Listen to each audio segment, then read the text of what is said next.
When we talk about blogs, we're basically talking about a public journal. So it's a website where your program or staff can talk about your events, your youth, your community, anything.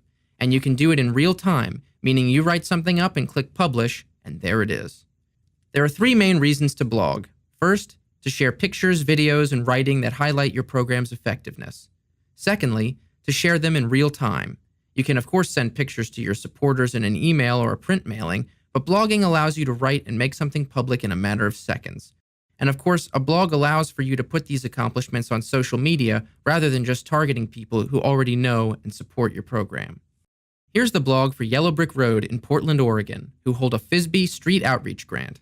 The person who started this blog was the program director, Dennis Lundberg, whose initial goal was to connect with the homeless youth in his city.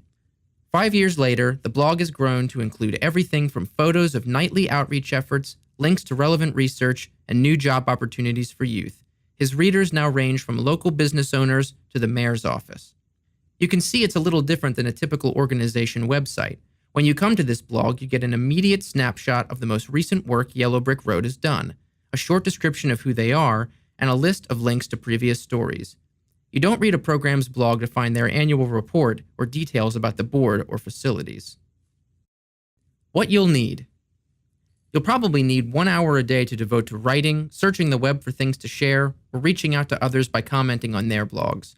When you do that, you can bring attention to your own work by linking to it when leaving a comment. But the most important thing here is regularity.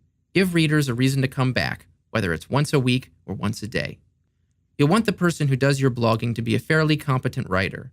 Even though it's a relatively informal platform, incorrect grammar or spelling can really reflect poorly on your work.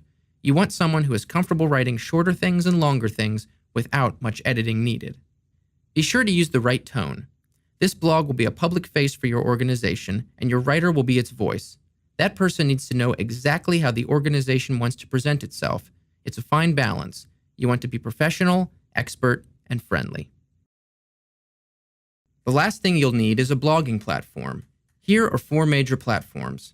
Blogger and WordPress are standard, easy-to-use blogging software that essentially look like email programs. For these, you'll want to be ready to post original content pretty often.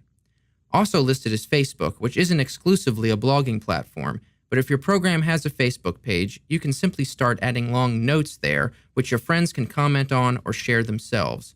Though the other programs allow people to find your blog by accident, whether through a Google search or just following links. Tumblr is an interesting platform because it's designed specifically for blogging, but it also functions like a social network. Other Tumblr users can share your posts or repost them to their own sites and get new readers to you, and you can do the same. If you like a new article or some other Tumblr post, you can just click a button, and that same post reappears on your blog and lets the author know. So you can make connections a little easier that way. It's probably a little less work-intensive for that reason. Here's the dashboard for a WordPress blog. As you see, the quick press section at the top right is all you need to make a post. You can add a picture, type a few paragraphs, tag the post so people can find it by searching, and that's it. Everything else is bookkeeping. WordPress, like all blogging software, keeps a record of how many posts you've published, how many comments you receive, and how many people have linked to your blog around the web. It also keeps track of how many views your blog posts have gotten, how many comments have been registered, and any links to your blog posts on other sites.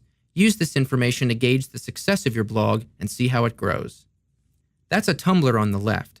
Notice it's a little more spare in design and in content. People don't necessarily expect to read a novel on Tumblr, though posts can be as long as you'd like. But mostly Tumblr is about sharing and quick interactions. On the right is a WordPress blog, which you can see is a little busier with links and has more text, more of a traditional blog look. The choice comes down to style and what kind of content you're looking to provide.